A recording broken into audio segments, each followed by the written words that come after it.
At exactly 2 a.m., Daniel's phone shattered the silence of his flat like a gunshot. He lay still for a second, staring at the ceiling, heart already racing before his mind could catch up.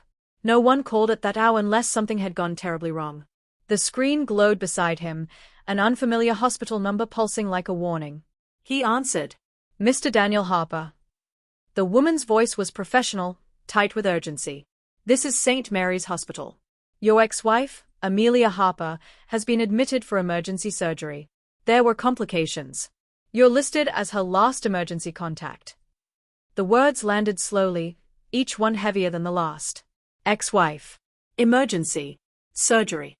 Last hope. Daniel sat up, the cold air biting into his skin.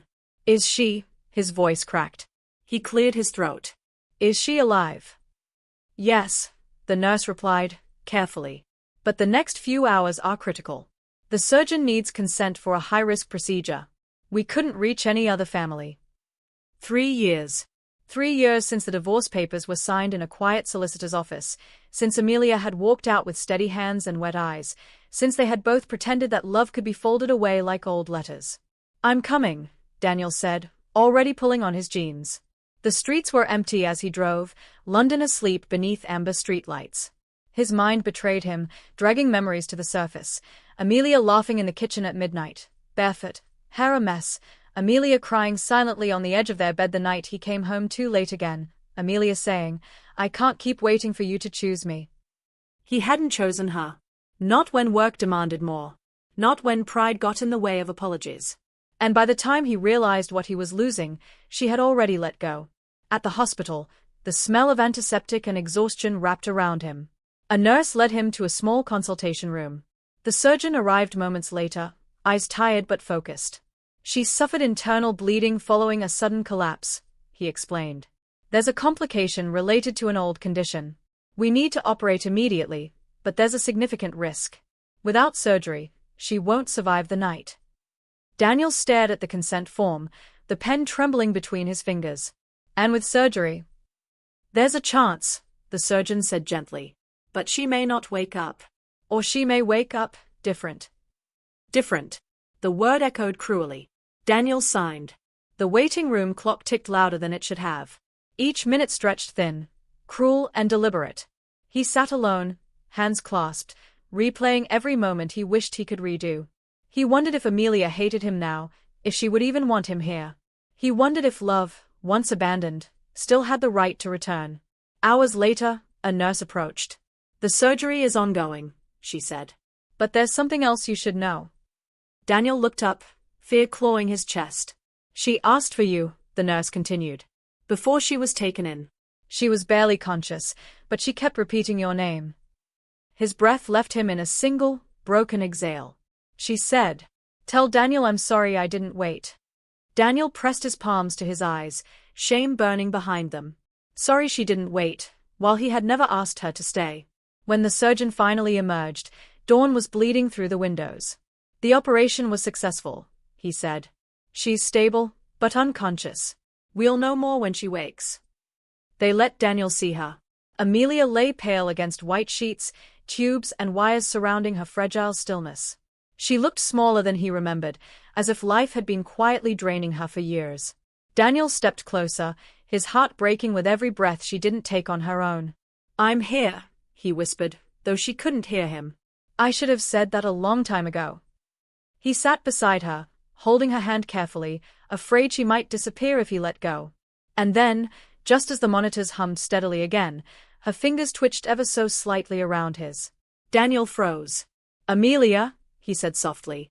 Her eyelids fluttered, not fully opening, just enough to remind the world she was still fighting. Her lips parted, a sound barely forming. Daniel, she murmured. Tears blurred his vision. I'm here.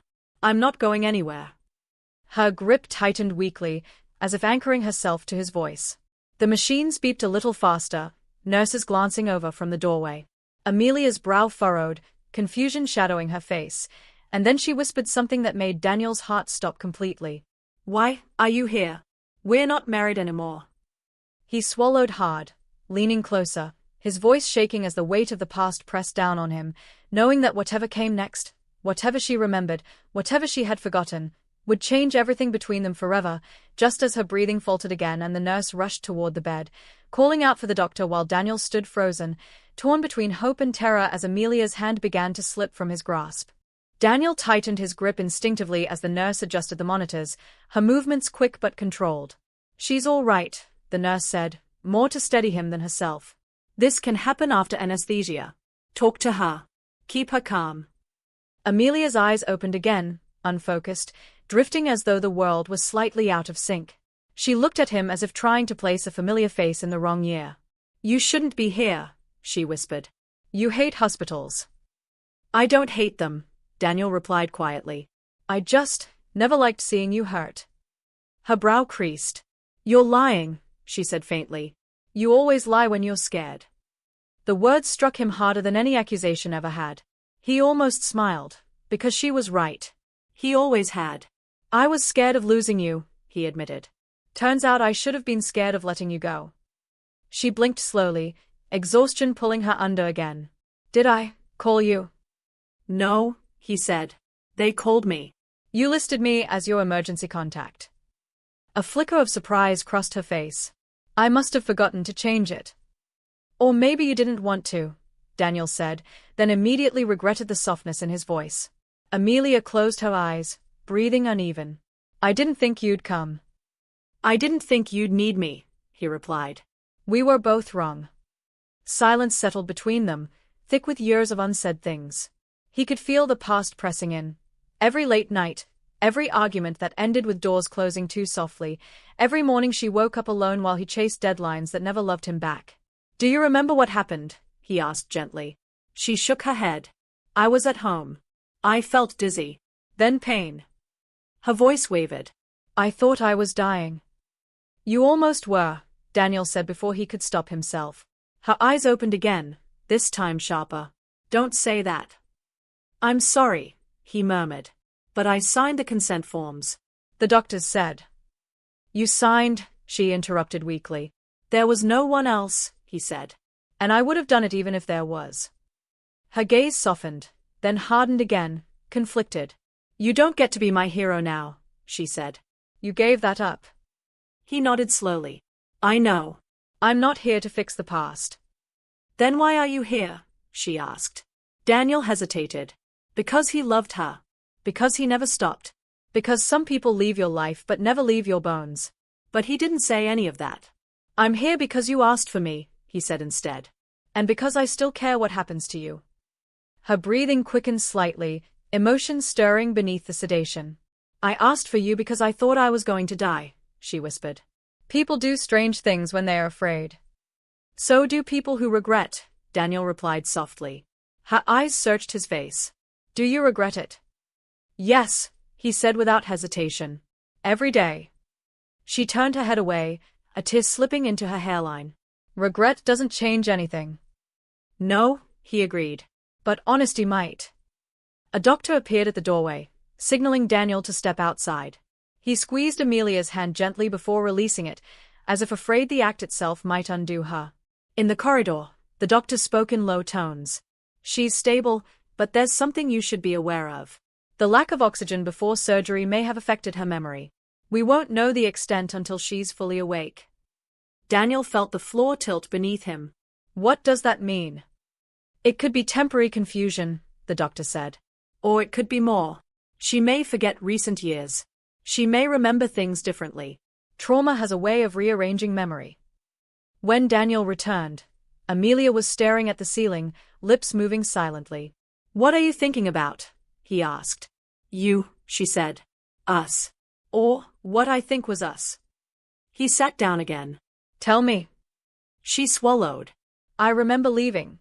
I remember packing my things. I remember telling you I couldn't keep loving someone who treated me like an option." Her eyes filled. "But I don't remember how I survived after that. It's like there's a fog. 3 years of fog." His heart pounded. "You survived," he said carefully. "You built a life." "With who?" she asked suddenly, panic creeping in. "Was I alone?" Daniel hesitated, the truth heavy. "You weren't married again," he said.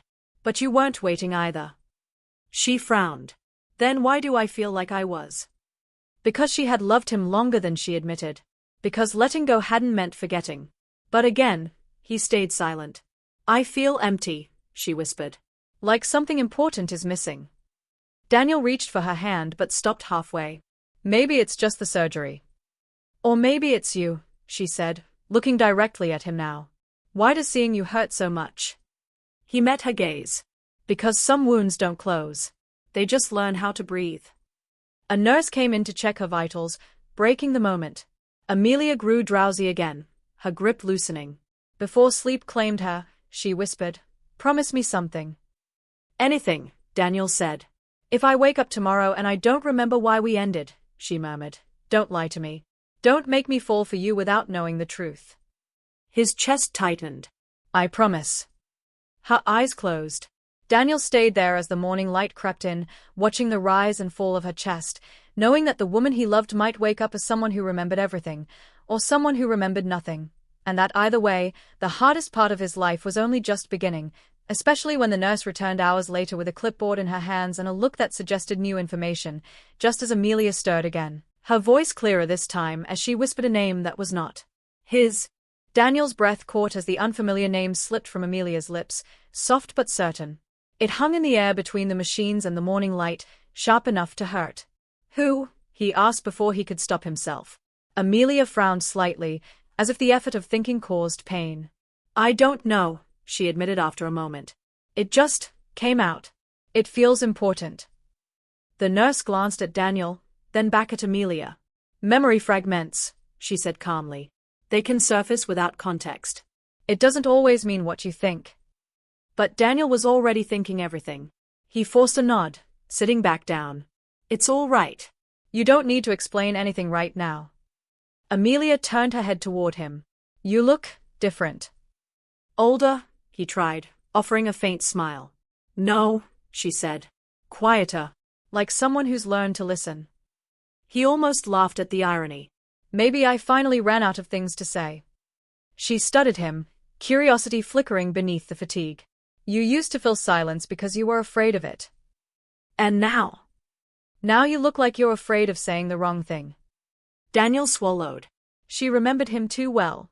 As the days stretched on, doctors came and went, words like recovery, observation, and neurological assessment floating through the room.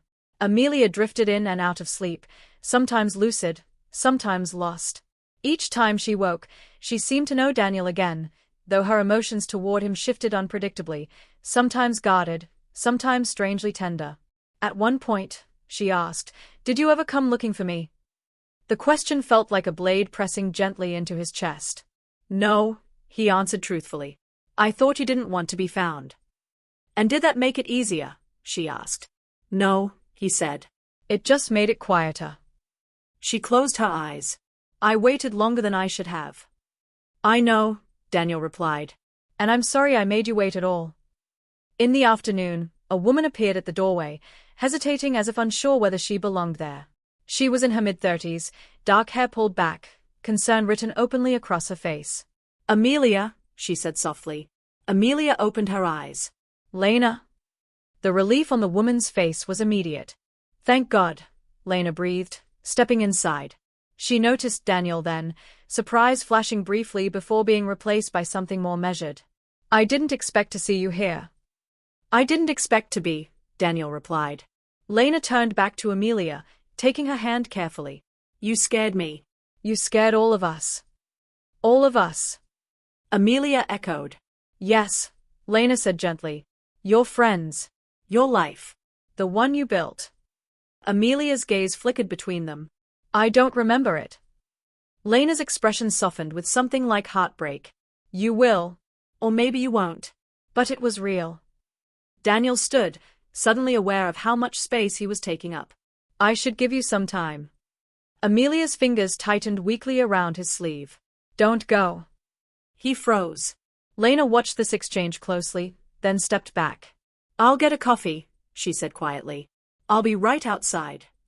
When they were alone again, Amelia whispered, "Is she someone I love?"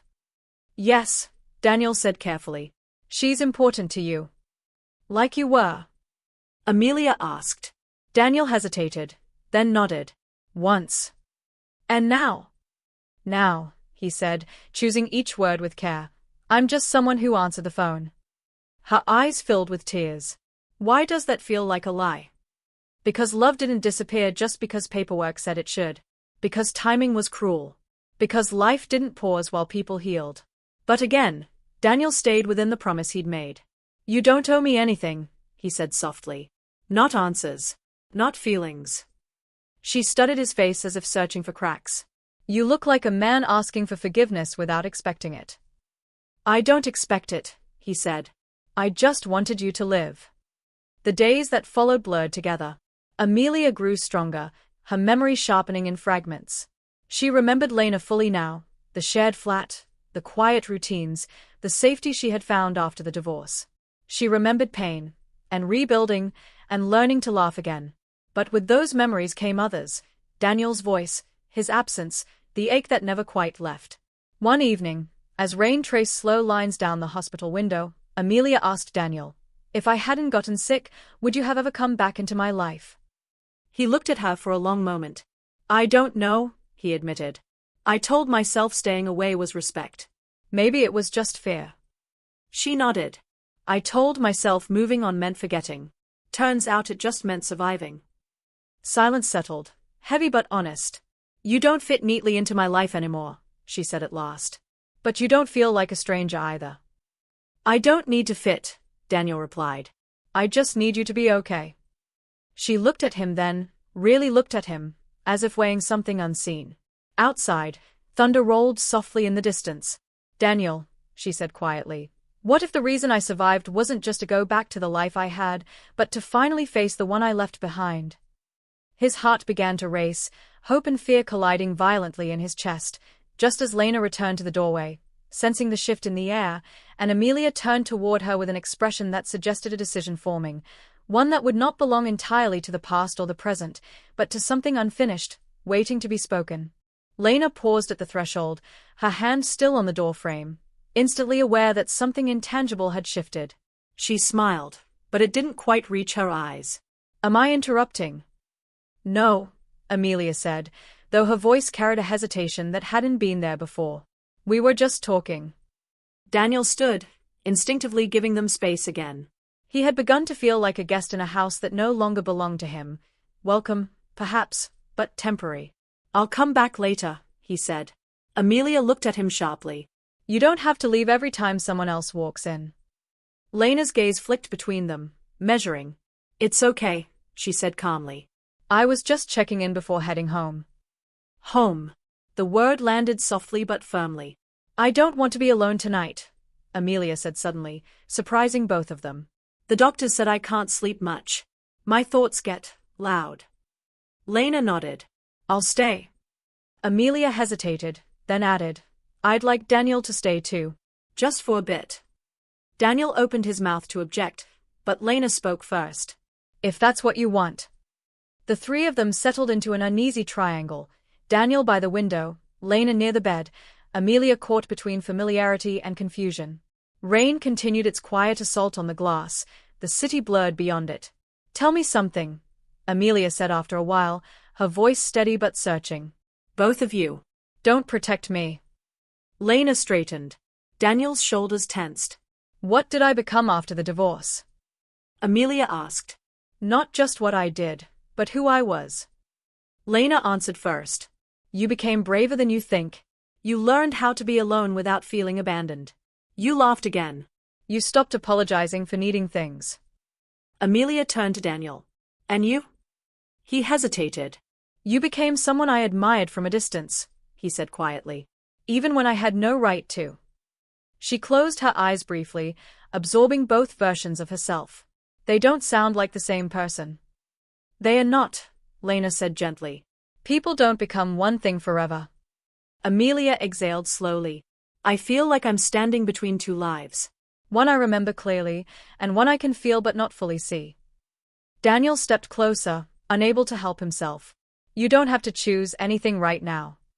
But eventually I will, she replied. And I hate that my heart seems to be ahead of my mind. Lena looked down at her hands. Amelia, do you still love him? The question was simple. The answer was not. Amelia's eyes filled.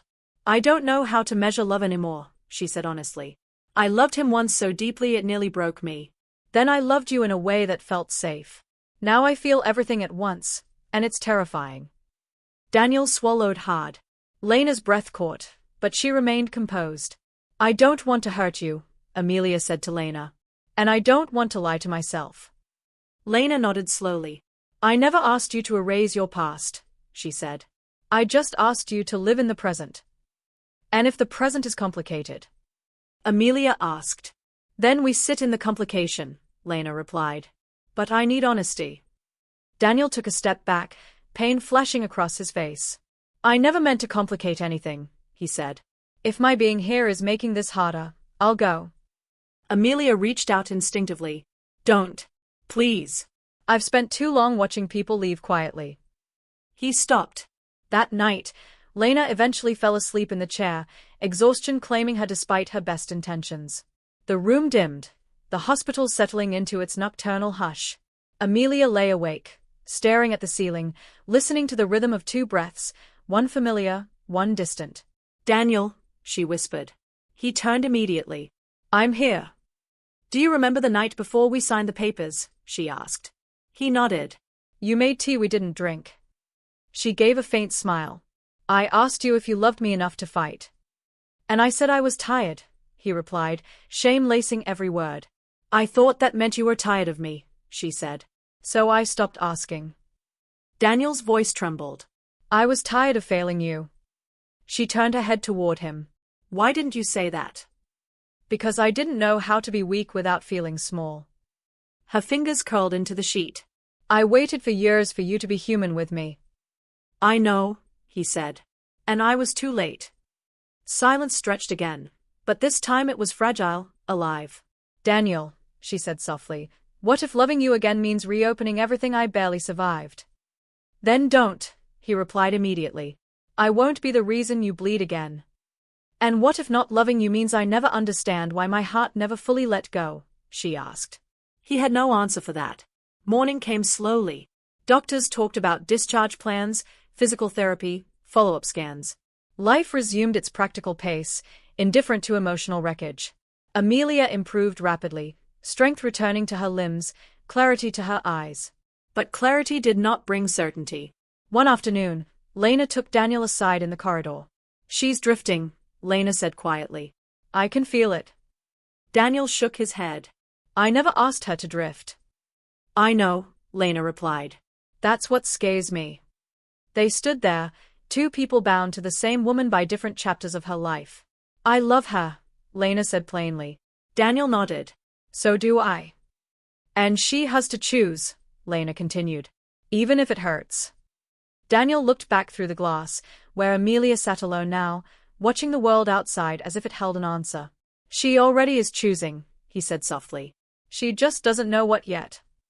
Inside the room, Amelia pressed her palm to the window, feeling the cool glass, wondering whether healing meant moving forward, or finally turning around, and whether the call that saved her life had also reopened a story that refused to stay finished. Amelia was discharged on a quiet morning when the sky hung low and pale, as if the city itself was holding its breath. Daniel walked beside her wheelchair down the corridor, Lena a step behind, the three of them moving together but not quite as one. Outside the hospital doors, life continued without ceremony, cars passing, people laughing, time unapologetically alive. At the curb, Amelia stopped and looked at both of them. "This is where things change," she said softly. Lena nodded, eyes shining but steady. "This is where you go home." Amelia hesitated. "I don't know which one that is anymore." Lena took her hand. "Then start with where you feel strongest." Amelia turned to Daniel. "And you?" He met her gaze, calm and aching all at once. "I'll be wherever you don't need me to be brave for you." That was the moment Amelia understood something essential. Love was not always about being chosen. Sometimes it was about choosing not to cage someone with your hope. She went home with Lena that day. Daniel watched the car disappear down the street, his chest hollow but strangely peaceful. For the first time in years, he didn't feel like he was running away from something or chasing it. He had shown up. He had told the truth. And that, he realized, mattered more than winning. Weeks passed. Amelia healed. Physically, The scars faded into pale reminders. Emotionally, the work was slower, deeper. She and Lena talked, really talked, in ways they never had before. About fear. About gratitude. About the shadow Daniel cast, not because he stood between them, but because he was part of her. One evening, as rain tapped gently against the windows, Amelia said, "I think I need to see him again." Lena closed her eyes for a moment, then nodded. "Then you should." They met at a quiet cafe near the river, the kind of place where conversations lingered in the corners. Daniel stood when Amelia walked in, the sight of her upright and glowing sending a quiet rush of relief through him. "You look well," he said. "So do you," she replied. "Lighter." "I am," he smiled. "Or trying to be." They Saturday. Silence wrapped them. Not awkward, not heavy, just honest. "I didn't come here to reopen wounds," Amelia began. "I came to close one." Daniel listened. "I loved you," she said. "In a way that shaped me forever. And I think part of me always will." He nodded, throat tight. "But loving you again," she continued, "would mean loving the past more than the present. And I can't do that." A strange relief washed over him. Pain, yes, but clean pain. The kind that didn't rot. "I needed to hear that," Daniel said. "More than you know." She reached across the table, squeezed his hand once. "You saved my life. Literally. But also in ways you'll never see." "You saved mine too," he replied. "Just not the way I expected." They parted not as lovers, not even as exes, but as two people who had finally understood the lesson they'd been circling for years. Months later, Daniel received a message. It was a photo. Amelia and Lena, standing under an open sky, hands entwined, smiling in a way that spoke of quiet certainty. Below it, a simple line. "I chose peace. Thank you for helping me survive long enough to find it." Daniel smiled, tears blurring the screen. He closed his phone and stepped into the evening air, feeling something new settle into his chest. Not loss, not longing, but acceptance. Some stories don't end with reunion. Some end with release. And sometimes, the most powerful love story is not about who stays, but about who shows up when it matters most, tells the truth at last, and lets go with grace, knowing that the call at 2 a.m. didn't bring them back together, it finally set them free.